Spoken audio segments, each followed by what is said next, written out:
እንግዲህ አብርሽ ሁለቱንም አስወጥቶ ጣውንትና ጣውንቶችን አባሯቸዋል። አንተ ምን አስበህ ነው? ተያይዘው ይጋደሉ ብለህ ነው?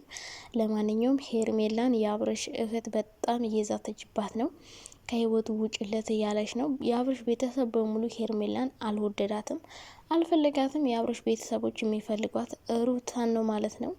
እንግዲህ ሄርሜላን ካገኘቻት የአብርሽ እህት ማለት ነው በዚህ ባፈረጠመ ጡንቻዋ አጣማ ነው የምጥላት ብዬ አስባለሁ። ምክንያቱም ትናንት ያደረገችው ነገር ሄርሜላ በቃ አይን ያወጣ ነገር ነው። ካሁን በፊት እንደውም አብሮ እንዲሆኑ ፈልጋለሁ የምትለው ነገር በሙሉ ውሸት እንደሆነ ሆን ብላ እንዳለያየቻቸው የሚያሳይ ቪዲዮ ነው። እና የሰው ባል አተንኪ አትያዥብኝ የኔ ነው ማለት በጣም ከባድ ነው። ሻንጣን ይዛ እስከ መግባት ትልቁ ጥፋት የአብርሽ ቢሆንም ሄርሜላም ቢሆን ነገሮችን እያቀጣጠለች ነው። እና የአብርሽ እህት እንግዲህ ሄርሜን በጣም እየሰደበቻት ነበር። ኧረ በስመ አብ እናንተ ምንድን ነው እንደዚህ እየተሰደባችሁ ሁሉ ወንድ ላይ ሙጭጭ የምትሉ ሴቶች? ምን አይነት አእምሮ ነው ያላችሁ? ምን አይነት ድንጋይ ጭንቅላት ነው ያላችሁ?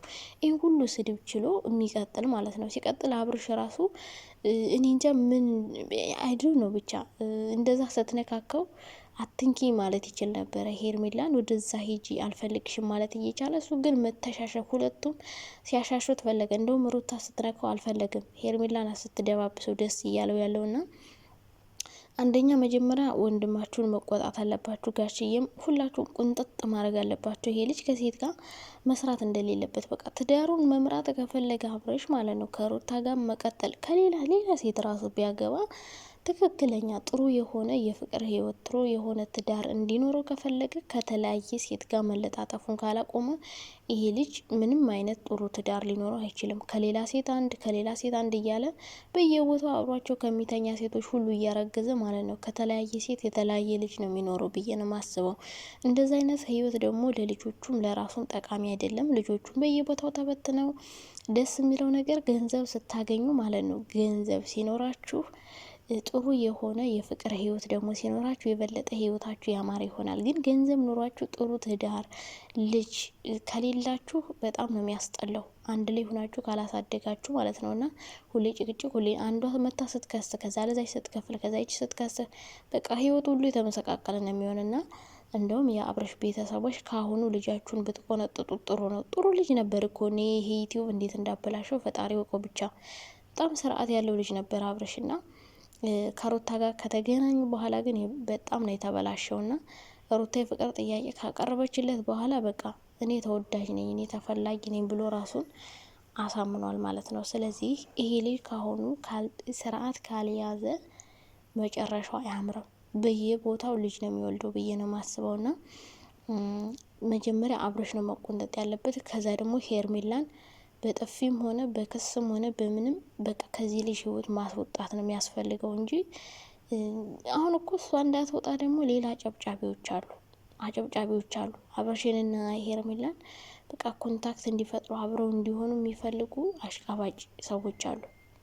እነዚህ አሽቃባጭ ሰዎችም ከእነሱ ህይወት መውጣት አለባቸው ብዬ ነው የማስበው። አሁን ሩታ በእርግጥ አትፈልገውም። የማትፈልገው ደግሞ ከሴት ጋር እንደዚህ ሲክማማ ነው። ትናንት ራሱ እኮ በቃ እሷ እያቀፈችው ያችኛዋንም ፈቅዶላ ሁለቱንም ውጡ ከሚል የልጁን እናት ነው ማስቀረት ያለበት። ማስወጣት የነበረበት ያችኛዋ ነው። ግን እሱ አሁን ውሽማውንም ሚስቱንም እኩል ነው እያየ ያለው። የልጁን እናትም አሁን የመጣችውን ውሽማም እኩል ነው እያየ ያለው። ቢገባ ሄርሜላ ህይወትክን እያበላሸችብን ያለችው እንጂ እያሳመረችላ አይደለም። ትንሽ ሸቀል አድርጋ እሷ ሌላ ወንድ ጋር መሄዱ አይቀርም።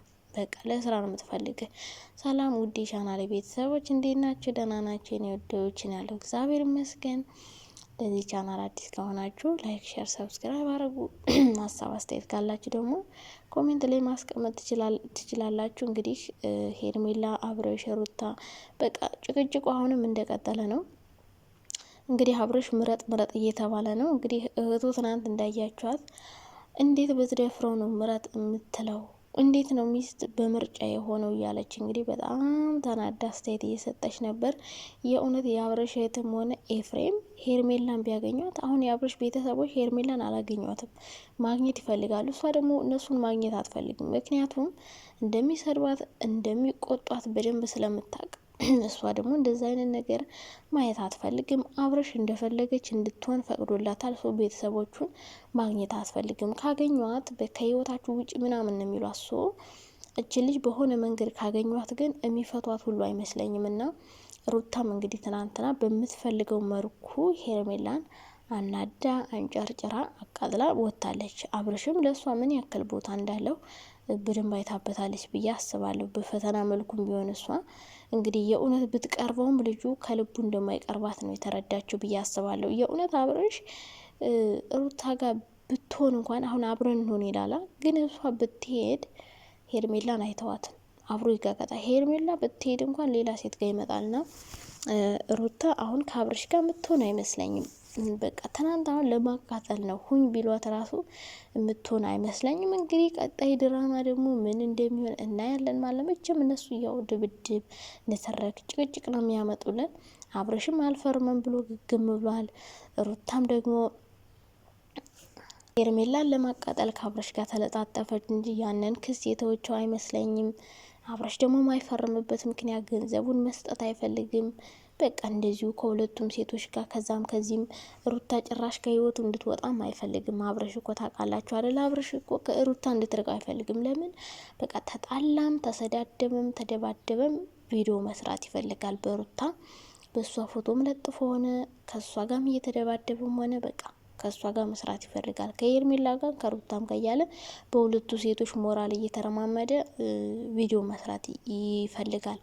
እኔ ደግሞ መመክራችሁ ሴቶች ሩታን ብትሆኝ ማለት ነው ከሱ ጋር መሰሪ ቪዲዮ ይቅርብሽ፣ ሞራል ውድቀት እየደረሰብሽ። ትናንትናውን አንቺ አቅፈሽው እሷ መታ የኔ ነው ስትለሽ አስበሽዋል? አንቺ ባሌ ነው ስትይ እሱ ግን ዝም ብሎ ፈቀደላት እንድታቅፈው እንድትስመው ምናምን። ዝም ለሁለቱም። ወንድ ልጅ ደግሞ ቆፍጠን ማለት አለበት። ሚስቱን እንደ ሚስት መያዝ አለበት። ሚስቱን ማስከበር አለበት።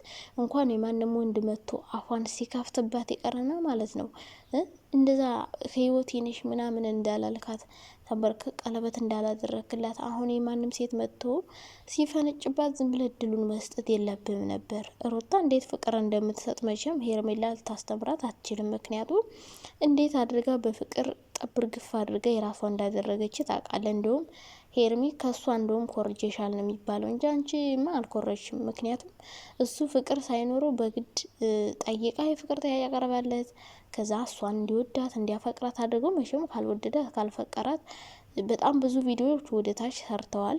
በኋላ ተፋቅረው ወዷት ነበረ። መጨረሻ ላይ እንዲወዳት ደግሞ ያደረገችው እሷ ናት። ፍቅር ስለሰጠችው ምናምን ስለተንከባከበችው ነው። እና መጀመሪያ ጠይቃ መንጣቷ ሩታም ስህተት ነው፣ እንደ ሄርሜላ ነው። ግን ከመጣሽ በኋላ ያን እሷ ስትመጣ ልዩነቱ ሚስት የለውም ድስት የለውም፣ በቃ ብቻውን ነበረ። ሄርሜላ ደግሞ የመጣችው ሚስት እያለው ልጅ እያለው ነው።